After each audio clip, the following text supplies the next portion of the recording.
بالمؤمنين السلام عليكم ورحمة الله وبركاته حمدا وشكرا لله صلاة وسلام على رسول الله لا حول ولا قوة إلا بالله أما بعد. Yang terhormat Dewan Juri yang arif dan bijaksana, yang terhormat panitia lomba yang semangatnya luar biasa, dan pemirsa dimanapun kalian berada, saudara sebangsa, setanah air, seagama dan seakidah yang dimuliakan oleh Allah Subhanahu wa Ta'ala. Indonesia merupakan negara mayoritas muslim yang menerapkan sistem ekonomi syariah untuk mesejahterakan umat. Perekonomian ini terus berkembang. Dilihat dari peringkat Indonesia dalam Startup Global Islamic Economy dari peringkat 4 pada tahun 2022 menjadi peringkat 3 pada tahun 2023. Tetapi saudaraku, permasalahan-permasalahan dalam kehidupan kian terjadi. Salah satunya yang harus kita hadapi adalah permasalahan kemiskinan yang membuat otak menjadi ruwet, mumet, bahkan jelimet.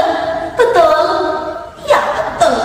Meskipun demikian saudaraku, bukan berarti kita harus menyerah, bukan berarti kita harus berkeluh kesah, karena hal tersebut hanya membuat ekonomi bangsa semakin lemah, kemiskinan semakin parah, kehidupan masyarakat Indonesia semakin susah, yang akhirnya dapat menurunkan derajat bangsa Indonesia ke level yang paling rendah. Na'udzubillah min dzalik. Untuk itu, berdirinya saya di sini, izinkan saya untuk menyampaikan dakwah yang bertema penerapan nilai-nilai dan prinsip ekonomi di dalam kehidupan. Dalam landasan Al-Quran, surat An-Nisa ayat 29 yang berbunyi, A'udzubillahi minasyaitonir rajim, Bismillahirrahmanirrahim.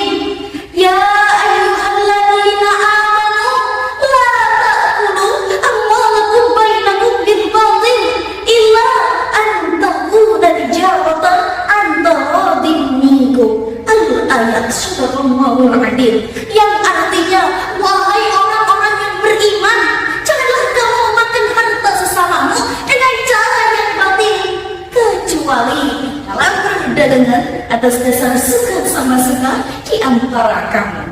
Saudara, kalau kita kaji ayat ini secara spesifik, Profesor Dr. Quraisy Shihab dalam kitabnya Tafsir Al-Misbah jilid 2 halaman 411 sampai 412 beliau mengatakan bahwa kalimat la ta'kulu bermaksud la ta'khudhu. Janganlah kalian mengambil harta orang lain dengan cara yang batil. Karena maksud utama mengambil di sini adalah memakan saudaraku. Di dalam Islam mengakui adanya hak milik pribadi yang berhak mendapatkan perlindungan dan tidak boleh diganggu-gugat.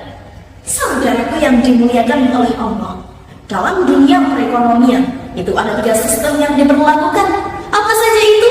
Yang pertama, ada sistem ekonomi sosialis, yaitu sebuah sistem yang dikelola oleh pemerintah.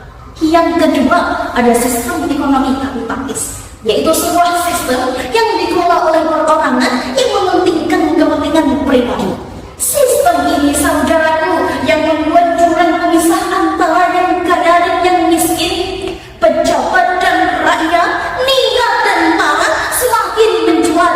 Jawa Timur, Jawa Timur, Jawa Barat, Jawa Barat, yang makmur tambah makmur, yang larat tambah larat.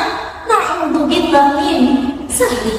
Yang ketiga terakhir, sistem ekonomi syariah yang di dalamnya terdapat nilai-nilai ukhuwah Islamiyah, nilai kebersamaan, sehingga timbulnya sikap saling tolong-menolong.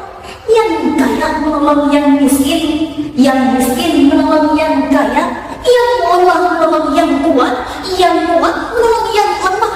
Lalu bagaimana cara kita merealisasikan prinsip ini agar terciptanya pemberdayaan?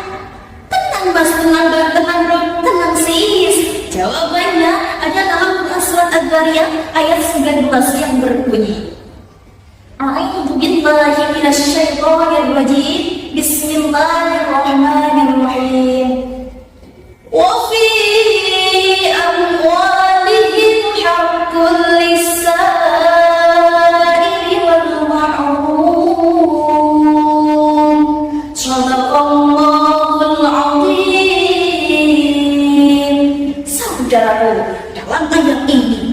mengisyaratkan kepada kita agar kita bisa memberdayakan ekonomi untuk kepentingan bersama, bukan kepentingan pribadi.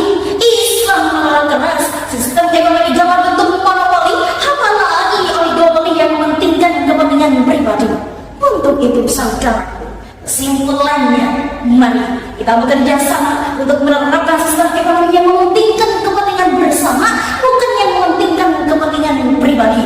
Sistem ekonomi syariah majikan kemiskinan mundur 14. Demikian yang dapat saya sampaikan. Mohon maaf bila ada kekurangan.